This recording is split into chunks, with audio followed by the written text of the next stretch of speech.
Hey guys, welcome back to the channel. Today we're going to get into a review, and specifically we're looking at RWBY Volume 9 Episode 1. Spoiler warning, if you have not seen any of RWBY, if you've not seen RWBY Volume 9 Episode 1 and you do not want to get spoiled, click away now and come back after you've seen it. I highly recommend RWBY. It's a show I've been following for over 10 years, and it is just over the last 10 years slowly gotten better and takes up more and more of my headspace. For those of you who do not follow RWBY, or you do, you know it's been a long ass hiatus for us. It's been 2 years since the end of Volume 8 that ended on a literal cliffhanger. Literally. But we're back, and I'm so freaking happy to see everyone. So let's get into episode 1 of the new volume.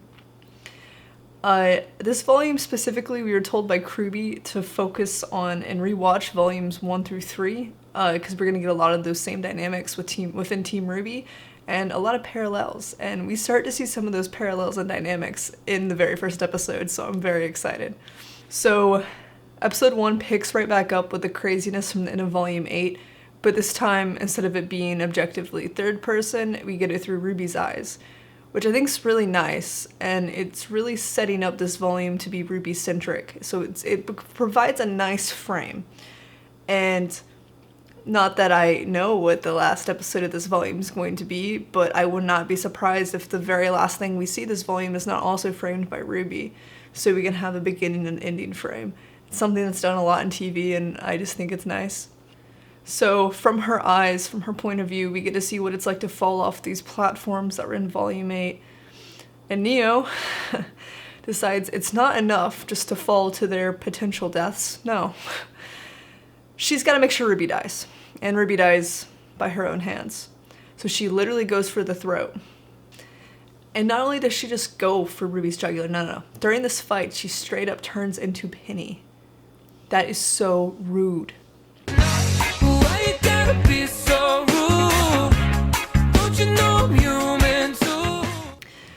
Their little falling scene, though, continues to reiterate that RWBY needs some more hand-to-hand training. Without Crescent Rose, the girl ain't got many moves. Moving on, RWBY wakes up and she's in this unfamiliar world. It kind of looks like a tropical beach. And she starts walking through this tropical-looking forest and gets stuck in a loop doing so. And this, getting stuck in a loop, we'll see it several times throughout this volume, I'm sure. In this case, though, it's serving as a literal metaphor for how RWBY herself feels. She's stuck in herself, she's stuck in this role, and she's stuck in becoming maybe someone that she doesn't feel that she is. During this little montage, the world itself, this place that she is shown to react to intense feelings, specifically from RWBY. RWBY kind of has a little bit of a breakdown and is taken out of her crying by a little mouse, and she helps it and she gives it some food. And now we're going to kind of talk about a little bit of dialogue. And dialogue is going to be super important in this season, especially when we're getting at the root of these characters' traumas and unsolved traumas, a lot of them. And so yeah, I'm going to be focusing a lot on dialogue. So RWBY meets this little mouse, and the mouse has no purpose, but decides to help her find its way through the forest. Upon meeting, they introduce each other, and Little asks, "And to RWBY Rose is your purpose?" And RWBY kind of looks confused. Because when Little first asks who she is, she, answers a human, a girl, a huntress, RWBY Rose. And this is clearly showing how RWBY is struggling for a sense of self. And I love that the writers are letting her struggle, because for so long, for so many volumes, she's had to kind of put everything in the back burner and keep moving forward. From here, Little takes RWBY back to its village, and we get a hard cut to Blake and Weiss. 2 more members! So excited. And I love getting to see them interact some more. I love their dynamic. Obviously, Blake's about her weapon. We knew this at Volume 8, and they're trying to find him. And Weiss did the one forbidden thing, well, unspoken forbidden thing. She called Gamble Shroud, Blake's weapon, by name, and it was kind of nice. I love it simply because it's a good way to show they're close without saying they're close. Because their weapons, like in the early volumes, their weapons are like an extension of their self and their soul. Also, RWBY does have Crescent Rose right now, so just put that on the back burner a little bit. And then in this conversation, we get the build up, the realization that since Weiss and Blake are okay, RWBY and Yang also are okay. And then, while, you know, that gives Blake some hope, Weiss takes a step back and is sad. And I love her reaction. I love the face drop. The animation this volume is beautiful. 2 years in hiatus was hard. But damn, it looks good. It looks really good. And just, you know, someone please hug Weiss. You'll be alright. No one can hurt you now. And then in this too, you know, Blake asks what happened after she fell. And this is something that they do throughout the episode.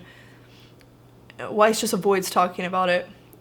She wants to continue, you know, focus on finding RWBY and Yang first before she is able to break down. She wants to be useful before she breaks down, and she doesn't really know what to do. They find Gamble Shroud in a bunch of vines, and Weiss reveals that she's low on dust. And to my knowledge, I believe this is the first time it's been said out loud that they're in this situation. You know, they're low on dust, low on aura. I mean, I don't even know if aura actually exists in this weird world or not. And it's a very dangerous situation for them to be placed in, especially Weiss, who relies so much on dust. And then, you know, they're trying to get Gamble Shroud out of these vines, and it's just a nice little piece of work. Weiss is just a little supportive baby jumping in the background. I love the parallels of Weiss early on where she would never, ever have done anything like that. It just shows her growth, and I love it. So they can't get Gamble Shroud out, instead are also trapped by the vines, but thankfully they're quickly let out by RWBY and Little before these other mice decide to make piecework of Blake and Weiss. When they're let out, Blake immediately asks about Yang. Girl's got a one-track mind. And I love the way she asks if they've seen Yang. Just stick with me here. So when she's asking about Yang, she's long hair, looks kind of scary, but isn't.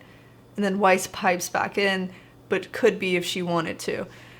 And I absolutely love this because this is setting up those Beauty and the Beast parallels again. Blake, in her own story, is both Beauty and the Beast. But as early as literally the soundtrack for Volume 1, we got hints that Yang was also part of the story. And then like the beast descends from shadows, yellow beauty burns gold. And also, it just sets up to bring Yang into the episode. RWBY does this a lot. They mention a character's name right before they're gonna come in.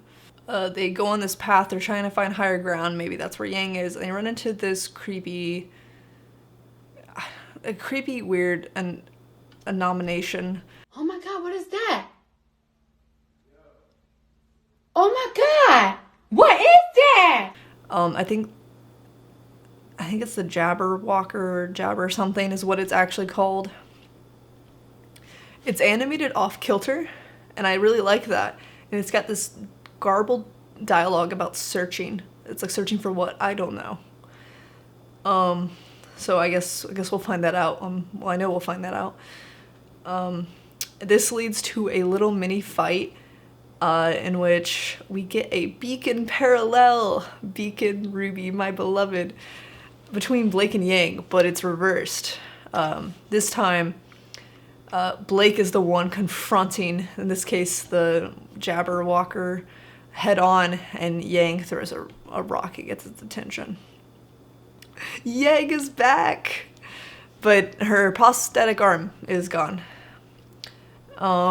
And together as a team, they manage to scare off the weird thing before Yang collapses. And it's like, there's a lot of questions answered. Like, why was she chasing this weird thing? Because her first dialogue is, "I'm not done with you yet." How long has she been chasing this thing? And, goes into what I mentioned earlier. How does time work in this weird realm? 3 questions we don't know.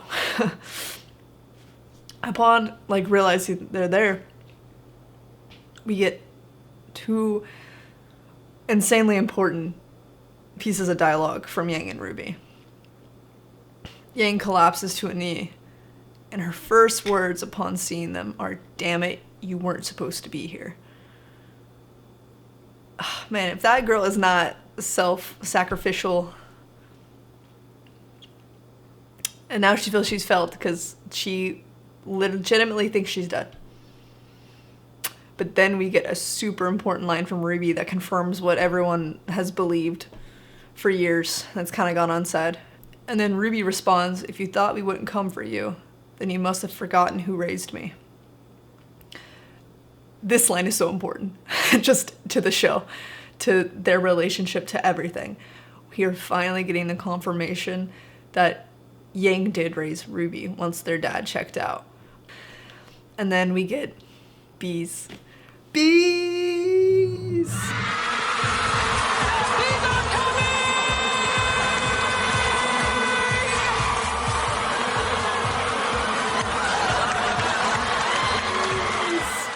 Blake has been waiting. Blake was trying so hard to hold off.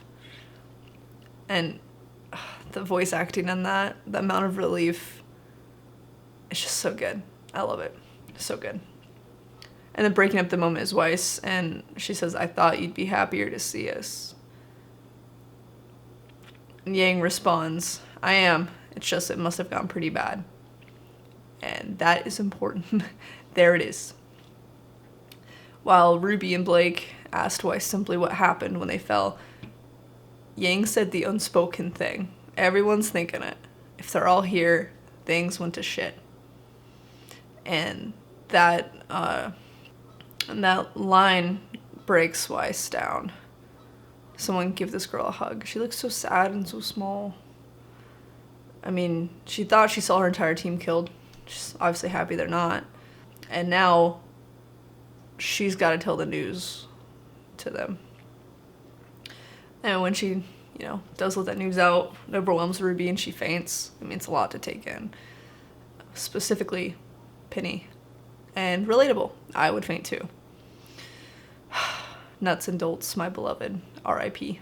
RWBY wakes up and immediately ignores Yang questioning if she's alright. Because she's obviously not.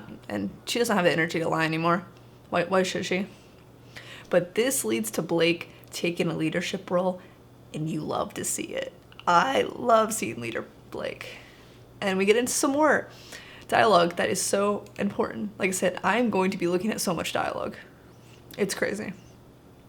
Weiss asks, "What if we can't leave?" Yang says, "What if we're dead? Until you all found me, I thought for sure I was." That's a lot to unpack. And I hope they do this volume. Yang legitimately thinking she's dead. She's not okay. And they need to talk her down her self-sacrificial tendencies. And I really hope they get to it. I think they will, with how it looks like they're going this volume. But please, the homegirl has gone 8 volumes of just throwing herself in front of everything. I need her team to talk her out of it. Blake's response to all of this is, she thinks she might be crazy, but she thinks they're in a fairy tale. And there it is.